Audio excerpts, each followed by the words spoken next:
Wow. Kevin, can you hear me?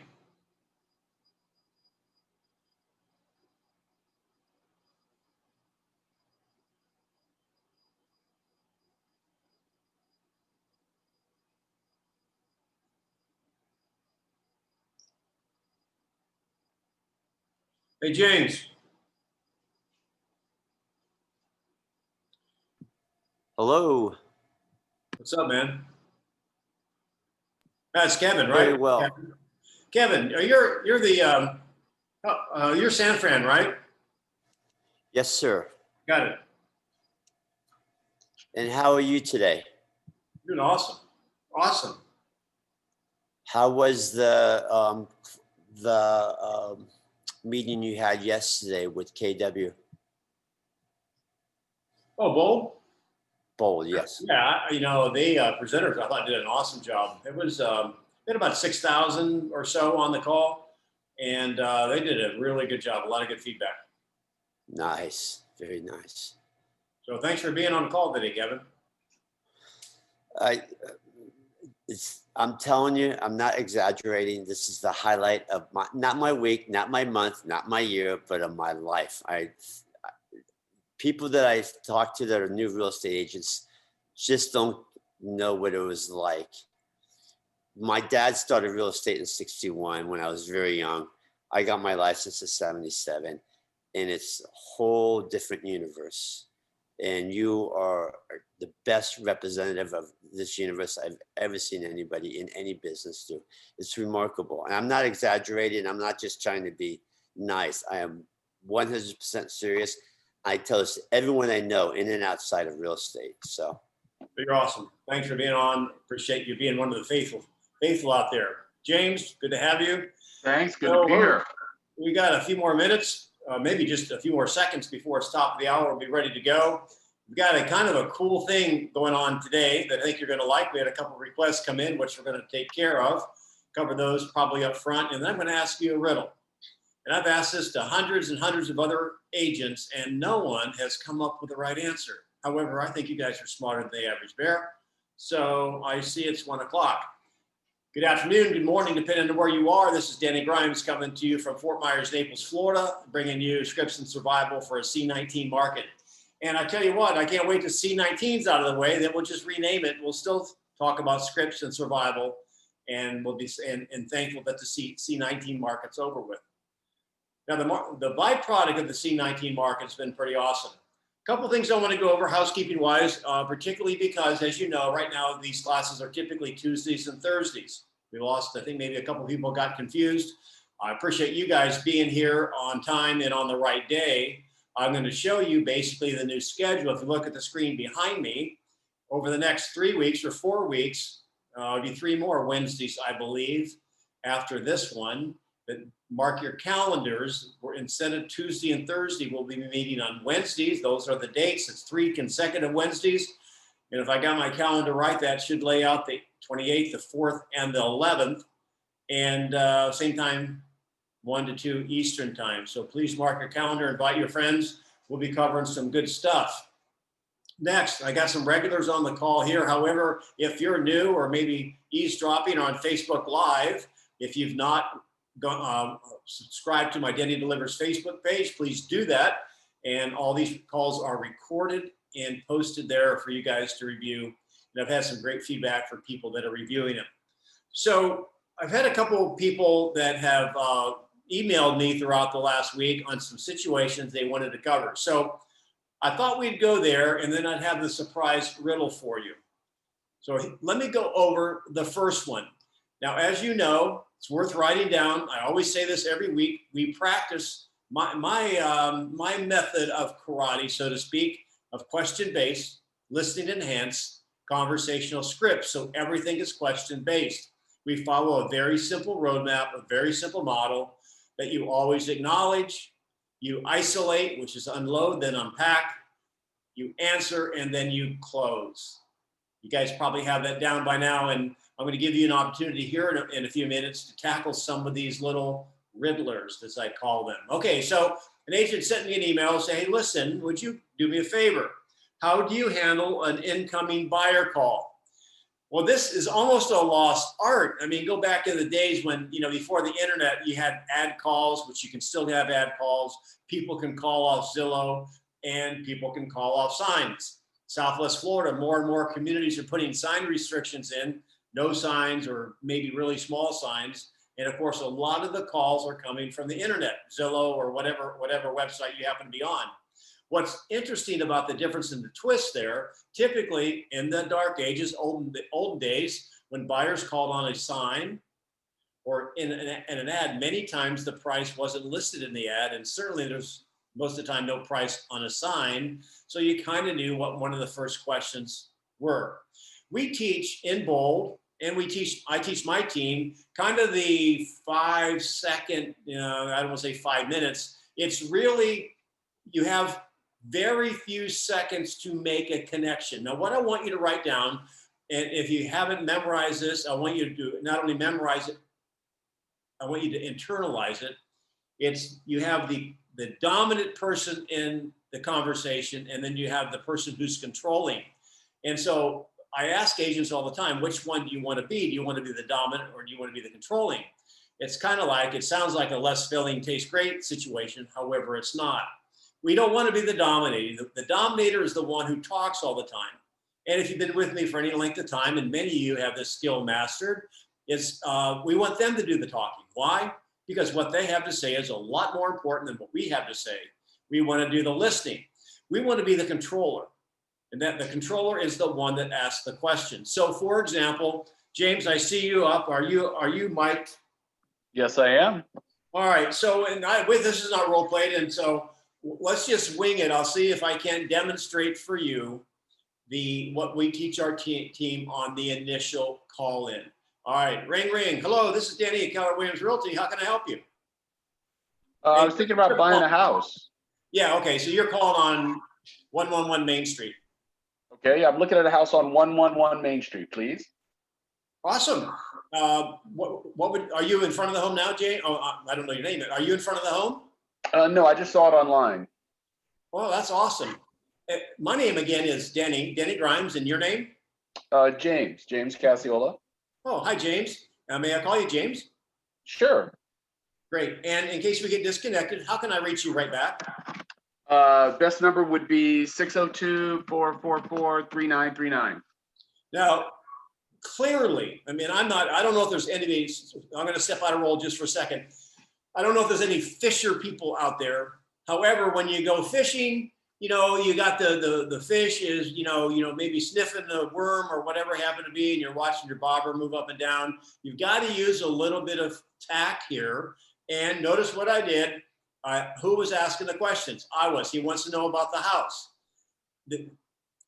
Sometimes until we get comfortable with this, one of the best things you can do is not even have that information on the house up in front of you, because then you're going to want to just keep parroting the information. I was able to get 2 pieces of information from him right away. Number one was his name. Now, James, when I ask you your name, just give me your first name. And again, my name is Denny Grimes, and your name is? James. Ah, James, and your last name? Cassiola. Now, no, there's a good way and a better way to probably ask questions. And notice I modeled, do you want their first and last name? Yes. And the way I modeled that was, I'm Denny Grimes, and I said it twice. Why? I mean, we get paid to remember people's names, and there's a good chance, you guys, that they're not getting paid to remember our names. So I'm saying it twice, hoping it might lock in there, and I'm modeling how I want him to answer. And he says, James, and this is what I work with on my team, and it's a small point. However, if you were to spend time with Tom Brady, do you guys watch the Bucks Packers game? All right, I won't brag anymore because the hour will be gone. The issue is this, you guys. The thing that I like about professionals is they really pay attention to the details. Now, getting their name is really important. Now, people will say, and what's your last name? To me, maybe it's the way I was raised. I was raised by my grandparents. That's a little bit too forward for my comfort. I like to say, and your last name is, with a question, with my voice, falling off as if it were a question. Most people will follow the lead on that. Now, if they still resist, I'm not going to get into a shouting match with them. I'll come back around later.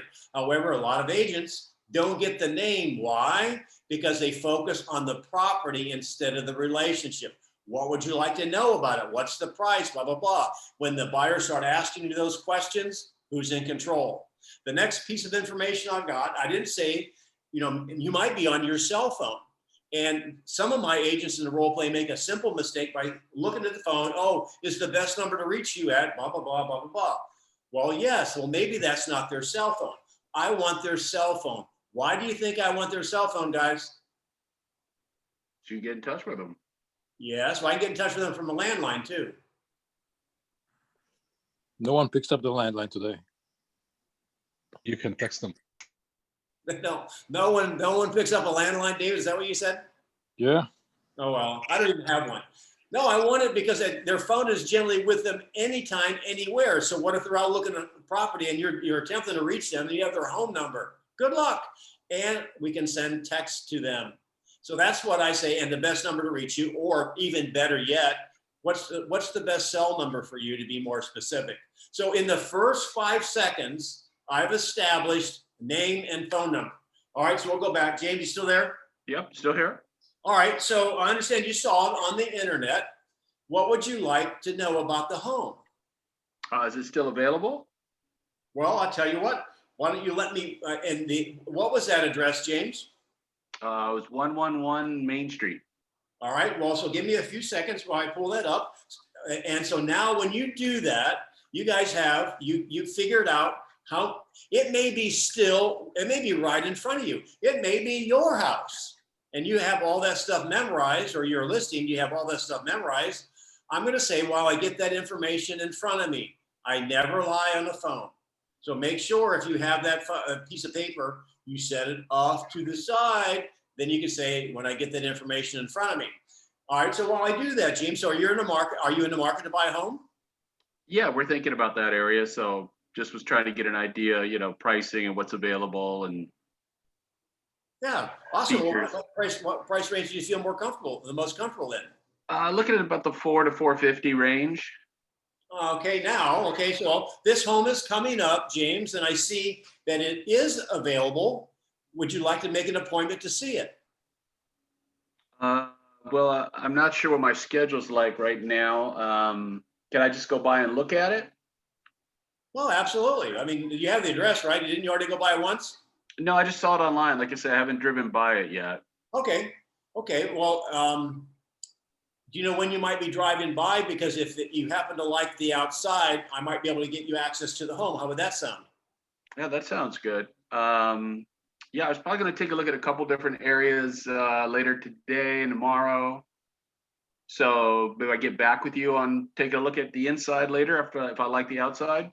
Absolutely. Let me ask you, by the way, James, I assume because you're calling me directly, you're not working with a real estate agent. Is that correct? Yeah, that's correct. I saw your number online and want to give you a call. Well, let me just ask you a question. Do you have a quick second for me to ask you a question or two? Sure. If there were another home out there that might meet your needs, would you want to know about it, particularly if it wasn't even on the market yet? Yeah, absolutely. Especially in this market. Well, when you say in this market, let me ask you this question and see if you guys recognize this. Listen, I use what I teach. What's coming next? Who knows what's coming next? There's no right or wrong answer. Let me ask you, James, based on what you see happening in the market right now, do you think the market's working in your favor or working against you? What's that called, guys? Meat thermometer. Here you go. I would say it's probably working a little bit against me now as a buyer because there's not a lot of inventory. It seems like you don't have a whole lot of houses in your MLS or in your listings down here. I don't see a lot. You're right. It's kind of a seller's market, and homes are selling fast, sometimes too fast. That's why you should be working with an agent that has a system that can get you in front of the homes before they're sold. Now, we specialize and we list a lot of homes, so many times we are able to help our buyers find a home before it even hits the market as active. Now, again, I think it would be worth maybe a 15 or 20-minute conversation. I have some time this afternoon at 3, or would 5 be better? like say today's probably not good because I'm out looking at, some houses, but maybe tomorrow, let's do maybe tomorrow about 5. Okay, now I'm a little bit puzzled. Okay, so now he's out looking at houses. So when you say looking at houses, are you just driving neighborhoods or are you actually going into houses? No, I just want to see the areas. I want to get a feel for, the surroundings, what's close, what stores are in the area. I want to get a feel for it before I start looking at specific homes. All right, so there's a lot of ways you could take that. Now, you could say, okay, 5 tomorrow. You made the appointment. Again, remember the call in is don't laundry list the property. Don't say, he'll ask, how many bedrooms? Well, he's online, you might have seen it. What's the square footage? Well, it's 2,300. Now, write this down. When people call on a home, what is their objective is to eliminate the home.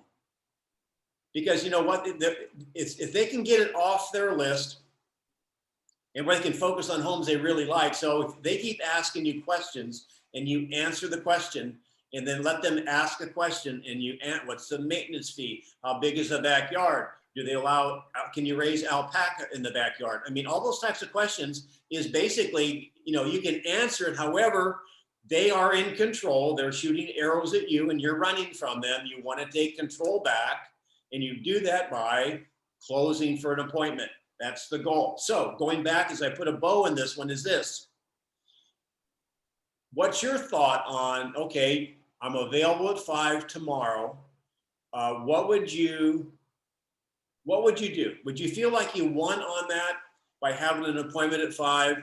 Or would you feel a little bit icky inside that maybe there may be a downside to that? What could go wrong, you guys? There's I could meet definitely another a agent downside. when I'm out looking. Say that again. I was thinking I could meet another agent when I'm out looking at neighborhoods and houses and I'm walking by looking at places.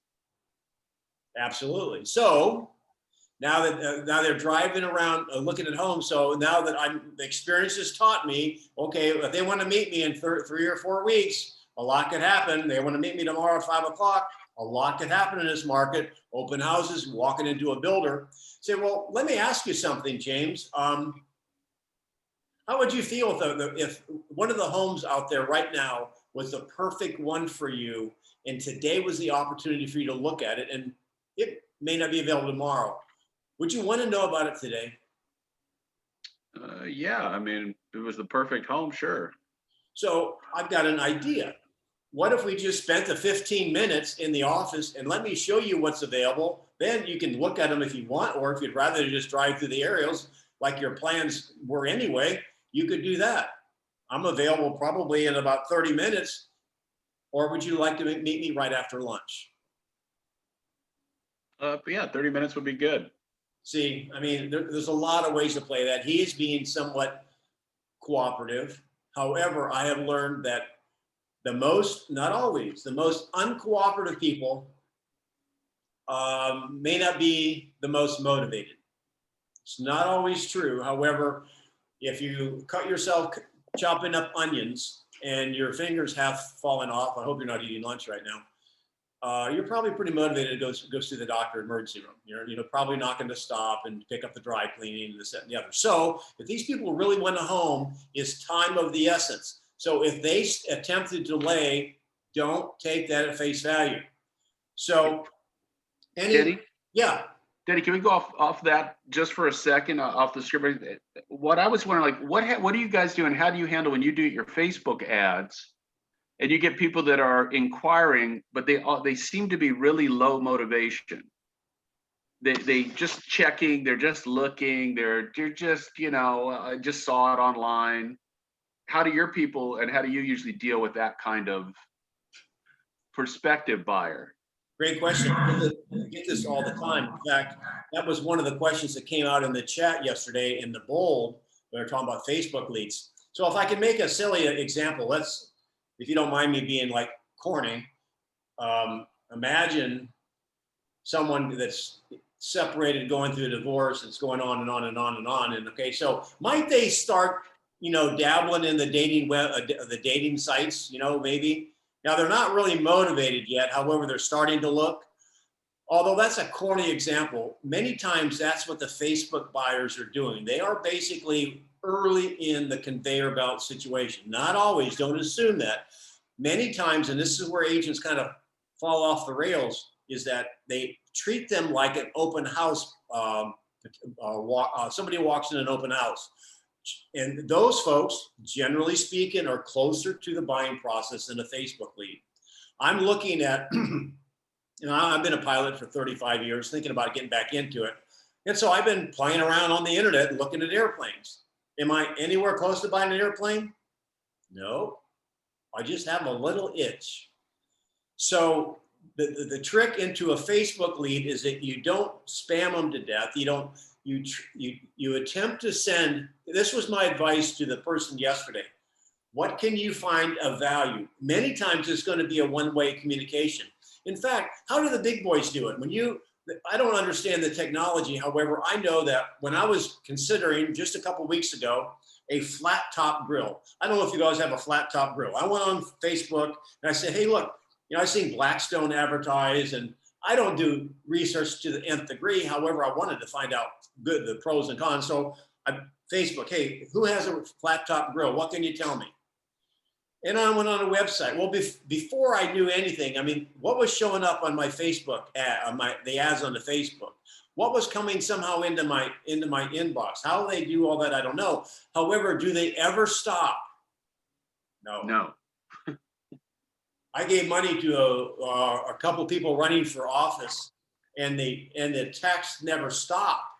Now, I don't recommend you do that. However, the people who sell online, whether it be a barbecue grill or whatever, they're going to do their best to stay in front. So what I want, most agents don't have the patience for a Facebook lead because they're not acting inside of what your time frame is. That's when you want to put them on a drip. What can you send them that's meaningful? And most of the time, it's going to be initially a one-way communication. Now, anyone has had any Uber success on Facebook leads, feel free to share it, because it is, from what I'm seeing, because we're doing them a lot, it's the long play, not the short fuse. Yeah. Is that helpful? We're doing them on one of the groups in the office. They're running a bunch of Facebook ads and giving us the leads from those to follow up, and we're putting them on a really intense command follow-up, where you're texting, you're emailing, you're calling every few days, especially for the first 2 weeks. And we're finding, a lot of you they're just out there, just dead air. You're not getting any response at all back from most of them. Hi. Go ahead. I have a question regarding Facebook leads. So I ran an ad and I got 2 leads, and I called them, and one of them said, I did it by mistake.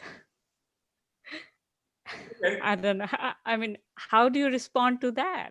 He just kept on repeating, I did it by mistake. I was not, I don't know what I was thinking. I just put in my information and I'm not interested. Yeah. Well, let's not forget about having a sense of humor. And I'll say something kind of tongue in cheek. You might say, oh, what a coincidence. I wasn't even meaning to call your number. Hey, maybe this is fake. Okay. Have some fun and say, you know what, I'm sorry. Maybe this is meant to be. Do you have any interest in learning why there's 7 reasons why a seller should be selling in this white hot market? No. Okay. Well, do you have any of your friends or family that would like to cash in, maybe get more money for their home than they ever thought possible? Well, you never know. Well, so you have some fun. Okay. Don't be Okay. embarrassed. Yeah, if somebody yells at you from knocking on the door, say, "Oh, I'm sorry, I didn't mean to knock on your door." So, all right. So, Thank you. all right. So, any other questions on the Facebook lead? Here's what I'm encouraging my team to do, and I think this would work with Facebook leads. Every now and then, you're going to run across a really great property. Every now and then, you might list one, or your team or your office does. I'm encouraging them to send, if someone is somewhere they're kind of serious, maybe inside of a 5-year window, who knows? I don't think I'm in a 5-year window to buy a plane. I was to buy a barbecue grill. Big difference, right? I would probably, if there was a deal of the month, I don't like the word deal, if there was a really hot property, and hey, one time you inquired about real estate here, we just listed this awesome home, and I don't know exactly what you're looking for. However, this is going to go fast because it's well priced, blah, blah, blah. And I just wanted to let you know, this is going to be, maybe you can make it look personal. Maybe you can automate it to make it look personal. And, if it happens to be an alignment of the stars, and that is on a condo on the beach, and they're looking for a beach property, it may slow them down enough to give you a response. Now, I think, I forget who just spoke up about, you go intensely for 2 weeks and then maybe you back off. I don't really know. If this was a game show, I would probably say I would be consistent probably over 2 weeks. I wouldn't hammer them. I would rather see my team go longer with maybe fewer in the middle. I mean, fewer at the beginning. I think that's a long play. Now, somebody out there knows, somebody out there's making a lot of money with Facebook leads. We're getting a lot of leads and the conversion has been slow. I don't know what else to tell you on that. I'm a script master, and Facebook, I just got rid of MySpace, right? So I'm learning. So let's go to something next. I want to go to this slide. This is another question. How do you conduct your initial buyer interview? I would like to hear how you guys are doing this, because ideally the purpose of the incoming call, whether it be a sign call, ad call, internet call, is to get the appointment. You do your best not to be a Pop-Tart realtor to go to the home. We do our best to get the appointment in the office, or maybe a neutral location like a Starbucks or something that's between your office and the home. Good reasons for that, security, et cetera, et cetera. Is anyone using Zoom as your initial buyer consultation appointment? If you're not, obviously Zoom because you're on this Zoom call, unless you're on the Facebook Live. I would encourage you to do that. So let's just assume, James, I'm going to go back to you because you're up for whatever reason, and I didn't pin you, which is okay. James, I'll just go back to you. Okay. So let's say you're working, and then you got a softball game, or you got literally with your kids after work. So let me ask you a question, James. Let's go back to if there was a home in the neighborhood right now that you're going to drive through, would you want to know about it? Yes. Well, can you have 10 minutes to spend with me and let me show you what's available? Go ahead and say that, James. Well, I don't have time to look. Okay, yeah, I don't have any time to look today. I've got stuff booked up. Right. Well, how about if we do this? How about if we use your time a little bit better? Why don't you let me do a little research based on the information you gave me, and then we can zoom in. Have you used Zoom before? Yeah, I've done a few meetings that way. So what if I just, assemble the homes, and I can zoom and we can kind of take a look at them together. Tell me which ones you like, which ones you don't like, and happy to send you all the details, and we can go from there. How does that sound? That sounds good. Yeah, so like save me some time. Absolutely, and time's really important in this market because homes are selling fast, sometimes too fast. So if you're not doing that, that would be an awesome thing to do. Why? Because it's an appointment.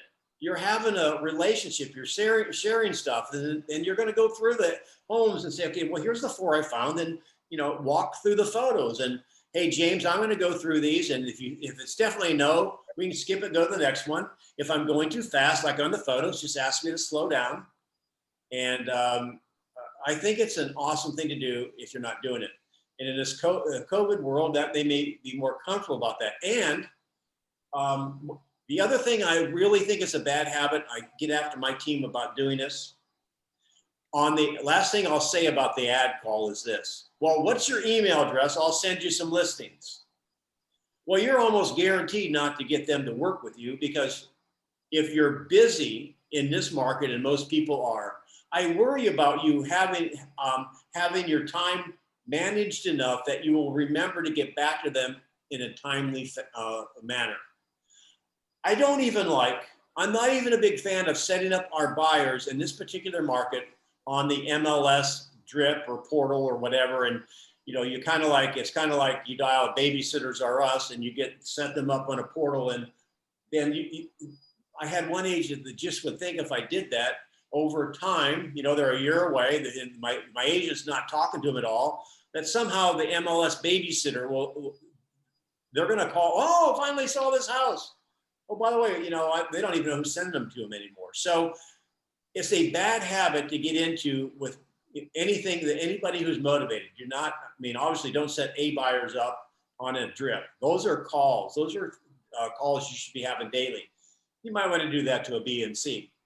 What I'd like you to write down when it comes to the buyer interview, one of the best buyer interviews that I've ever seen happen, I'm going to give you what to Google. You can find this on Google, and I'll make sure I get the spelling right.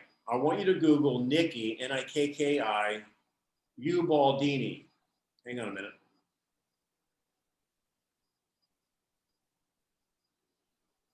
All right, her last name is Ubaldini. In fact, Shivani or Sunny, if you can put this in the chat, that'd be awesome. Nikki Ubaldini, Ubaldini. Ubaldini. She is a Keller Williams agent, has a team in the Tampa area. She also owns the region of South Florida. Awesome, her and her husband, I've known them for 25 years. She has the best buyer interview that I've ever seen. Now, she has a video. Now, there's parts of it I've modified because I don't think it would work with a D personality. However, what I love about it, two things I'll tell you really fast what I like about it, and I'll tell you what I don't like about it. However, it's worth watching. She said, and Diana Kokoska, who wrote Bold, has the same type of thing. I like when the meeting takes place with a buyer or seller. There's the script that they use. Hey, listen. So I'm going to go to James. You're still on my screen. That's all right. That's all right. So, hey, James, thanks for coming in. I know you want to, we talked about you looking at homes, and I don't always do this right up front. Sometimes if they want to go look at a home and it's inside my farm area, it's only like a block away, I may establish a little rapport with them, to go look at another home, et cetera, under certain circumstances. However, the buyer interview is this. James, we're going to explain the value of our team, blah, blah, blah. And so at the end of that, before I do that, I'm going to say this. James, there's three things that are going to happen today at this meeting.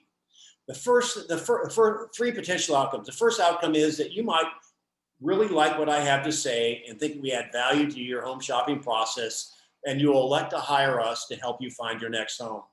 And I think that's awesome. The second outcome is that you might not recognize the value we offer for you, and you may not elect to work with us to find your next home. And I trust that doesn't happen, although you would have to agree that's an outcome, correct? Absolutely. And the third outcome is when we meet with buyers like you, is we may choose not to represent them. Does that sound fair? Sure. Okay, now do you think some people might have a little bit of a question on the last one? And if they did, if you had a question about the last one, I said, what would you ask, James? Well, I would have thought that's kind of arrogant that you think you're not going to turn down my business, but okay. Well, okay, you can take, they could take it that way, and you can soften it by, if you're afraid of that response, you can say, and the third outcome is we may choose not to represent. So I'm not doing it to you. I'm talking about when buyers come in, there are three outcomes. They choose us, they don't choose us. And the third option is, James, we may just not choose to work with them. And let me explain. The reason we may choose to not work with them is they may be unrealistic in their expectations. And we'd rather turn them down than let them down. Does that make sense? That's much better. Does that sound better? Does that feel better? Yes. Same thing on a listing presentation, you guys. That's what I like about it. The other thing I like about the interview, and it's worth watching, is this. instead of getting into this long laundry list of what they want, well, I want this open floor plan. I like vaulted ceilings, and maybe I would like a great room, and I'd like to have 4 bedrooms, 3 bath, the pool, and eastern exposure. And you're writing like crazy. I mean, oh my gosh. And here's the psychology. If you're putting all that stuff down, they're thinking you're going to find it. Rather, Nikki and many other people, it's just Nikki is the one I think of right now. What they're doing is this. Yeah, Nikki Ubaldini, it's right above you in the chat, you guys. So she says, all right, now James, as we're going through here, what I want to learn is, okay, I'm going to make a list, and I might have modified this a little bit from her video. Is this, James? Yep. I find the relationship works best when I listen to you. So what I found works best is I'm going to give you guys 3 must-haves. And when you put it in the must-have column, if it does not have that, I will not even bring up the home to you. Does that sound fair? Sure. All right. So what is one of your must-haves? 3 bedroom. Okay. Now, because I'm really listening to you, and I've had experience of this, you understand. So are you saying then, James, I think I understand, you're saying you don't want a 2-bedroom, correct? Correct. However, what if it was a 3-bedroom den? 3 bedroom and a den, or Yeah. 3 bedroom where one is a den? No, 3-bedroom and a den. Yeah, that's fine. What if it were a 4-bedroom? Yeah, depending on the price.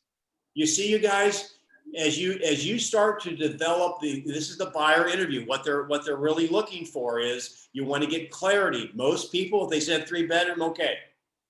All right, let's say we figured out the bedrooms, okay, after 45 minutes. All right, what would be another must-have? A pool. Very common, unless you're in Alaska.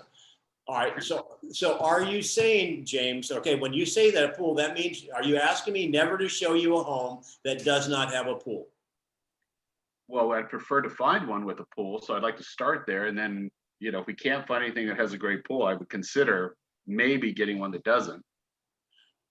Okay, then would it be fair that we put that in the like and not the must? Yeah, Yeah, well, honest. we really want a pool, so it's a must. Let's say we got to have a pool. So if there were a home out there that basically had everything and it was just perfect, had room for a pool, and it was 20% under value, you're instructing me not to let you know. If it's 20% under value and I could put a pool in, there's room for a pool. Yeah. Then yeah, I would consider that. So I don't have to go into any more detail on that. However, the interview is conducted kind of like that. I think it's about 17 minutes. The thing that is just not my personality in that particular video is, how could we plus that? How could we plus that? It gets a little bit, because I'm a little bit faster. For some personalities, it's great. I still rank that as the best buyer interview to model, because she sets the expectation up front. One more thing, that if you're Googling, Tony Baroni is also out of Tampa, and I'll give him a prop. He's got something out there called The Promise. And this is how he gets reviews and referrals from clients. It's a script that he uses up front. So I would Google that too. And it's one thing I want to get my team involved in. It's taught in bold, and it basically talks about the same type of thing, expectations. And if we do this, and will you do that? So that's, I don't know. Is there any more questions around the interview process? If you're not using Zoom, I think you're wasting an opportunity, because nowadays people may not want to come in for a lot of different reasons. Zoom is the next best thing.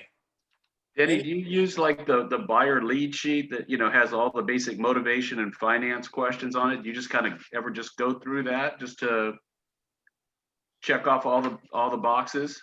Yes. I didn't mean to skip that. Yes. Yes, we do. Okay. Yes, we do. All right. Yeah. Where is Nikki's buyer's interview? Just go to Google it. Or if you're a KW agent, you can go to KW And you can, I think Google, I would say Nikki Ubaldini buyer consultation, buyer interview. You'll find it, it'll come up. She's probably on YouTube, right? I would Google, it's probably on YouTube, exactly.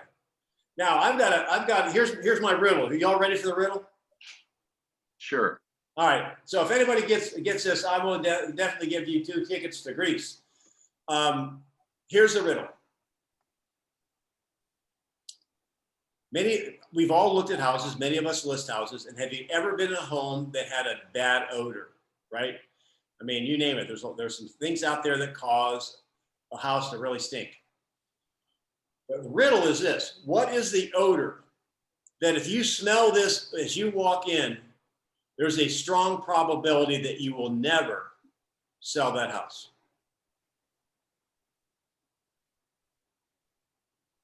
Any guesses? Well, there's no one right answer, right? There could be, for any given person, there's a smell that offends that particular person. Yeah, well, for my game, I can write the rules. There is one right answer. There's one right answer. Well, what are some bad odors? I mean, the smoke. Oh, mold, cat urine. Yeah. All right. You guys are going to get a kick out of this. You'll be glad you came today. Watch this.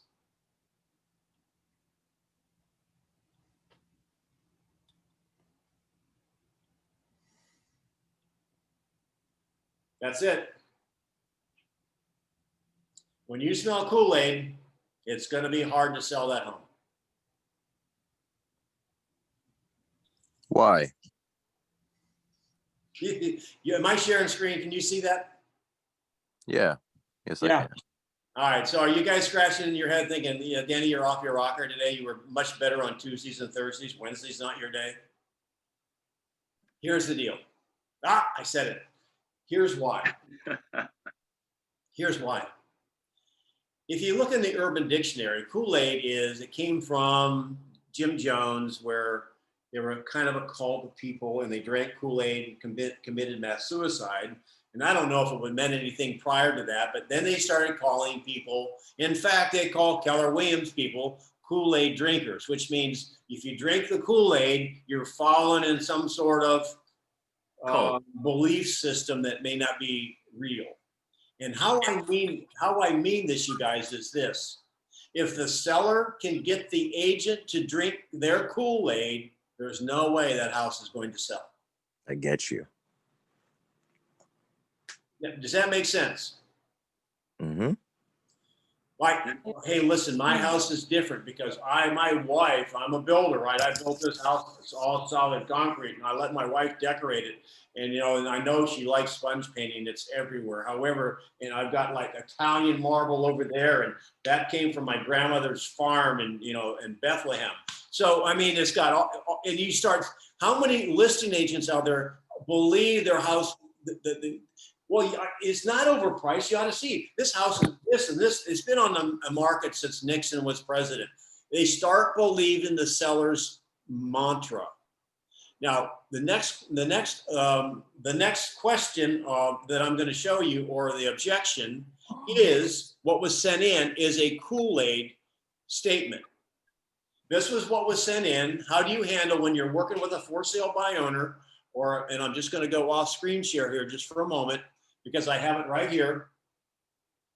Do you have any buyers for my home? Potential seller and a potential for sale by owner. That is a Kool-Aid question. Now, how would you answer that if you were going to go on a listing appointment today or meet a buy owner today and someone said, do you have any buyers for my home? What would you say? I don't know until I see your home. Well, okay, you're sitting in the home. Oh, okay. Now what? Well, we have lots of buyers throughout Keller Williams. We just need to get your home in front of them. Okay. And you're right. I mean, there could be other answers, and I'm not. That's a super one. What are they asking you though? When I call these Kool-Aid type questions, they're actually maybe a better metaphor. They're traps.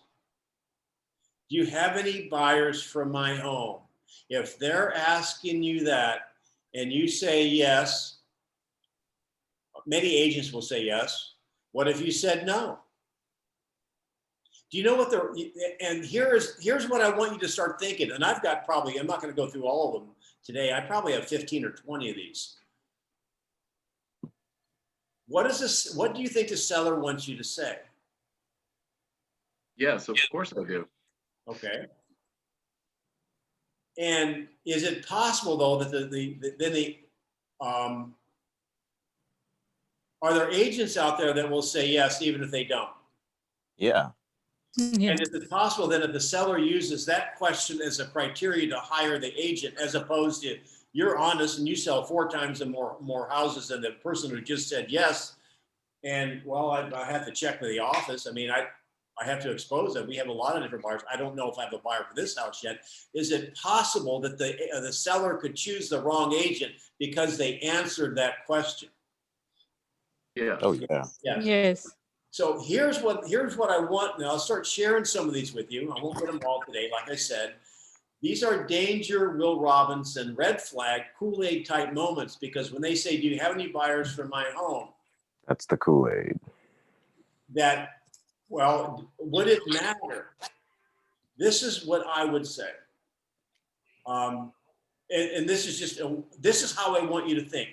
So I'm going to find out who can role play with me, because I know that James is wore out. Who can role play with me? Somebody, just be the seller. Let's go. All right, David. David, so you asked me if any buyers. So let me ask you: would that be a criteria you would pick to hire your listing agent? Absolutely. I want to know if you have buyers for my home. So, do you mean do they have any buyers for your home today, or do they have any buyers in maybe in the future? No, today. You have any buyers in your home right now that you could bring them by when we list? Okay, so are you saying then? I just wanted some clarity around what you're asking here. Are you saying that and let's say I think I am the best listing agent in this neighborhood, and I'm here, so you think I'm good, right? Right. And I'm honest with you, and I say I don't know without going back and going through the database. If I can't say whether my buyer would buy it or not. I'm working with probably 15, and we probably have a database of 1,000 that I'd have to let your people know. So I'm telling you the truth. However, you want someone to say they have a buyer for your home today. Are you saying that you would not list with me, which I'm basically the neighborhood expert here, and if another agent that basically sells one house a year said, yeah, I have a buyer for your home, are you saying you would list with them? No, I would probably list with you if you're the professional over here, but I just want to know, if you have buyers, and you're being honest with me. And if you tell me you don't have buyers right now, I just want to know if you have enough people in your database that potentially could buy my house. Okay. Now, take the opposite approach. You're being nice. Okay. That's not your style, David. Come on. Yeah. I would hire the other agent. If he tells me he has a buyer right now, you tell me you don't have any buyers right now, I would probably go with the other agent. And what if that agent did not, if they said they had a buyer and they did not, what would you do next? I would be very disappointed. And how much time would you give them to produce that buyer? Maybe 2 weeks. Well, I thought you wanted a buyer now. Well, now is relative, now it could be today, and now in a week or 2 weeks, but not more than that. If he tells me he has a buyer right now, I would expect him to produce that buyer, as soon as possible. Well, all right. So would it be, well, let me ask you, David, there's no right or wrong answer. Based on being a seller in this market, do you think the market's working in your favor or working against you? It's working in my favor. So it's a seller's market, right? Yeah. So then I could say I have buyers now. If you people that will look at your home, if you give me 2 weeks, because what's going to happen is I'm going to let my database know. I'm going to market it. I'm going to actually let people know we might have 40 people standing outside. If you give me 2 weeks. So why don't you give me 2 weeks to find people looking at your house? Yeah, I'll give you 2 weeks. The other thing, let's say no, I would expect him to have a buyer now. Now, I'm not saying sellers would always go that way. However, what would you say? How would you handle it if they said, well, if they mean now, you can't give them 2 weeks because now they're going to advertise it in a white hot market. I mean, anyone would have buyers in 2 weeks. What would you say? What would I say to someone who wants a buyer right now instead of The 2 seller that weeks? said, no, I'm going to go with the other agent because they said they have buyers now. Yeah. Hmm. How about this? I'm going back to David. David, I tell you what, how would you like to have your cake and eat it too? Have you heard that before? Yeah, I love that script. How would you like to have your cake and eat it too? that would be great. So it'll take a while for us to get this up and running, the photography and all that. And are you saying then that that agent has a buyer now, you're going to let him sell it, and now would be between now and when? Yeah, it must. Now to me, he has a buyer. Didn't want to show it tomorrow. Would you not agree? Yeah, right now. Okay. Well, your cake and eat it too, and you would. This is an extreme case. I'm just showing you how you can move past things like that. If that happened to be the hill you wanted to die on. All right, so let's go forward with the listing paperwork right now, and we'll get everything up and running. I get the photography scheduled because if he has a buyer right now and he can bring it in without exposing it to the market, what I'll do is I'll just give him an exclusion in the listing agreement here that if his buyer comes in and buys it, then he gets the commission. How's that sound? Okay. Would you be ready to go forward? You mean, say that again. You have a buyer right now if we sign a listing No, agreement? this other guy says he's got a buyer now. Right. However, if he does not perform, I'll let him have the commission. If he can deliver a buyer for you tomorrow, I'll let him have the commission. That's funny. Then we're going to go ahead and start the process because we've got to get a photographer scheduled and all this other stuff. So give him 2 days. That's okay. How about 2 days? Is that fair? Very fair. All right, good. Now, I'm not done, you guys. I'm letting him think he's got it. I've got one more card to play. What do you think it might be? What is the harm of the seller doing that? Anyone take a wild stab at it? I don't know. I mean, they're expecting a very unrealistic. I think you're setting them up for pain in a way because they're not going to get the buyer in 2 days, and you're actually setting up yourself to really get buyers over, a realistic amount of time, and much more buyers than that other agent is expecting to bring within 2 days. Is that right? Yeah, well, you're on the right track. Exactly. Here's where I'm going. So, all right. So David, awesome. Thanks so much. We're going to do business together. Now that you've hired me, you want me to protect you, don't you? Yes. Let me ask you this question. You've already said we're in a seller's market. Do you think you're going to get top dollar for your home if only one person looks at your home? Possibly. I probably get more if we have more buyers looking at the home. So let's just assume he knows this buyer has first dibs on the home and no one else can look at it because you said you're going to give him the first crack. What's the probability you're going to have any kind of a frenzy, a multiple showing, multiple offer, maybe an upward pressure over asking price if only one person's looking at it? Very low.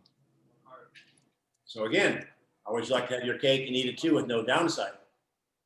Mm-hmm. Let's go forward with a listing. And you know what? He can cooperate. And on the other side of that, and you know what? As soon as we get this going, I'm going to call him first to let him know that you listed with me. You like him, however, you listed with me.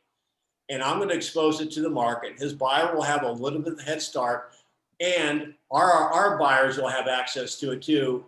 And maybe we're going to be able to have a little bit more of a feeding frenzy. And you're going to put more money in your pocket. The other agent's going to get his buyer satisfied and get paid. Everyone's happy. How does that sound? That's awesome. So we took that probably much deeper than you'd ever have to do in reality. However, I wanted you to see when they ask that question, and you're going to start to see a pattern. Maybe I'll do 1 or 2 of these a week. I think I'm going to show you. I have time for another one here. So I'll show you another one. Let me just go back here to screen share.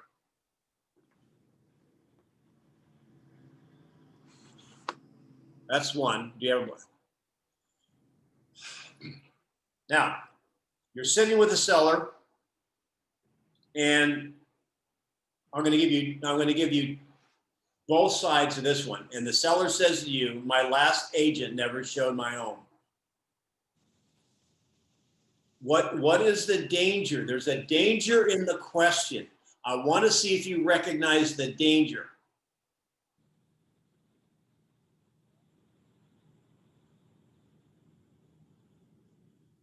Okay. If they're evaluating the other agent because that agent never showed it, how do you think they're going to evaluate you? Now, we're in a market that you almost have to be 3 times market value to not get any showings. However, think about a normal market. How many listings have you taken that were sold and you never showed it one time? 90%. True. And particularly this thing goes on. Now, again, homes are selling so fast, this won't come up in a fast moving sweet spot market. However, you may take a home in the luxury or uber luxury price range where you don't have a lot of showings, and the seller is going to be judging how good of an agent you are by whether you show it or not. You see, this is a lot more prickly than what it sounds. So there are a couple of different aspects about it. So I'm going to go ahead off screen share so I can see. So for example, then the other side of the coin, well, okay, I'll stay on this one first. I'll just tell you the other side of the coin is when you ask a seller how many showings they had, let's say that now they're getting ready to fire the other agent and hire someone else. They're interviewing you. I'll find out, well, you know, how many showings did you have in the last 3 or 4 weeks, David? Not too many, maybe 1 or 2. Okay, now the important question is this. You always want to ask this question when you ask for showings. First of all, you don't say how many showings did you have, like in the last 6 months or 6 years. You want to know in the last couple of weeks. Then you want to find out, well, David, how many of the showings that you had were from your listing agent? Now, why would I want to ask that? I want to ask that because if a high percent of the showings are coming from the listing agent, the seller is thinking 2 things. Yay, I'm getting activity on my house. Yay, I hired a listing agent that has a lot of buyers. What most likely is happening there? What's happening is if the listing agent is the only one or the one that is handling most of the showings, most of those showings, if not all of them, are unqualified people that the agent is bringing through the home to relieve the pressure that's building up in the pressure cooker of the seller because no one else is looking at the home. You get my drift? Now, why do I know that? It goes to the tug of war. You guys have used the tug of war here on this call before. I don't know if it was you, David, or somebody. What's the tug of war script?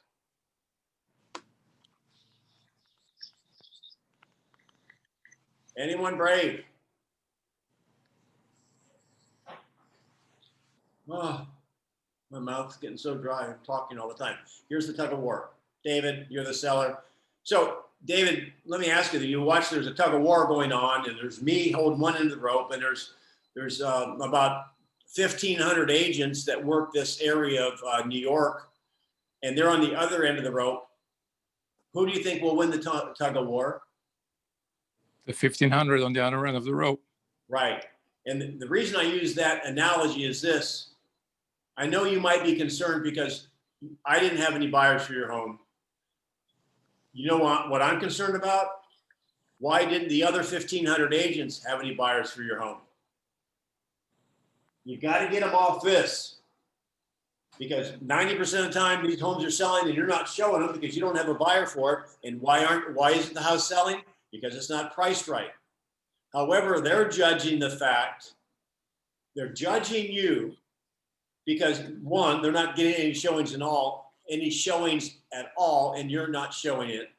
or they're getting showings from other agents and it's not selling and you're not showing it. They're expecting you, they're not doing this consciously. However, unconsciously, they're expecting you to win the tug of war against 1,500 other agents on the other end of the rope. Therefore, when you hear this, I want you to realize that's what's going through their head, and I want you to be able to break it down. My concern, David, is the fact that I'm not showing your home. Now, David, I could show your home a lot to people that are unqualified just to make you feel better. I mean, I don't really want to do that, and you don't either, because I'm straight up. I'm an open book. I'm working for you. I'm not showing it because I don't have any buyers that are interested in your home at that price, in that price range. I'm concerned that the 1,500 other agents is only, of all of those, if each one was working with only one buyer, that's 1,500 potential buyers. They're all saying no. Well, maybe we had 2 showings. So 2 people looked at it and said no. The rest are saying no without even looking at it. You see where I'm going with that? Many times these Kool-Aid concerns are embedded in their mind, and they're actually traps for us if we don't flush it out. So we're down to a couple of minutes. Any questions? Any ahas? I guess everyone's got Nikki Ubaldini's name as far as Googling that. Did anybody have the opportunity to find that yet?